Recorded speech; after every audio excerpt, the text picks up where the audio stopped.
Tant que j'habite Vitricité, les boss de mon quartier respectent tout mon possible. Comment as-tu rencontré Marc à Caro de Lion? Comment j'ai rencontré Marc? C'est très drôle. 20 ans plus tard, je peux le dire, en fait. Parce que j'ai caché notre rencontre à mes grands frères qui avaient un peu peur de cette rencontre atomique. Donc ça fait 20 ans que je l'ai rencontré par hasard dans la rue. Mais enfin, la vérité, c'est que la première fois que je l'ai rencontré, c'était avec un ami. Et puis en fait, par la suite, il a demandé à mes grands frères à me rencontrer. Ils n'ont pas accepté l'invitation, ils n'ont pas accepté la proposition. Et Jennifer Galin, qui est une des grandes femmes de sa vie, qui était une des grandes femmes de sa vie, me propose d'aller dîner un jour. Et il s'avère que c'était un petit guet-apens parce qu'en fait, c'est elle qui avait organisé le dîner entre elle, moi et Rude Lion. Donc je me retrouve au studio Ghetto Youth Progress alors qu'à la base, je dois aller dîner avec Jennifer. En quoi Ghetto Youth Progress est-elle inscrite comme une compilation révolutionnaire pour l'époque? Déjà, on avait très peu à l'époque, très peu de qualité, avec une vraie sonorité complètement différente en fait. On est sur plein d'horizons différents. Tu passes de la West Coast au rap gang, au reggae, et donc ouais, il y avait plein de compiles, mais très rap, toujours dans le même style en fait, ou des compiles reggae.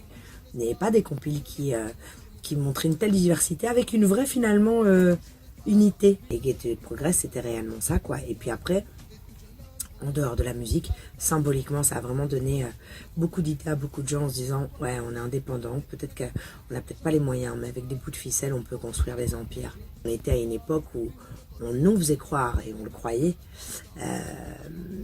que si tu n'avais pas les moyens, tu ne pouvais pas faire les choses, en fait. Et Ghetto Youth Progress, c'était l'exemple opposé et concret. Voilà, qui a finalement donné, insufflé une énergie et une volonté de faire à beaucoup de gens. S'il était là aujourd'hui devant toi, tu lui dirais quoi?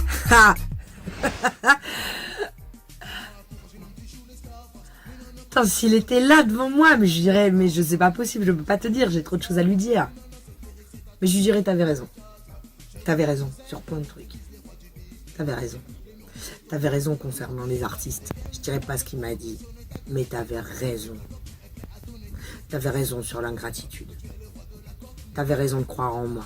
T'avais raison, et si je suis là encore aujourd'hui, c'est pour certes ma famille, ma mère, pour ne pas les décevoir, mais c'est aussi pour lui et pour mes grands frères. Toi, t'as cru en moi. Donc t'avais raison de croire en moi. Et quand moi j'ai envie de baisser les bras, parce que c'est extrêmement dur jusqu'à aujourd'hui, je repense à tous ces gens qui m'ont donné de la force un jour et qui ont cru en moi gratuitement, comme ça. T'avais raison de croire en moi, j'essaie de te faire honneur. Mais t'avais raison. Et merci pour tout. Et si j'avais une dernière chose à dire, c'est putain, tu nous as manqué, connard, t'étais où?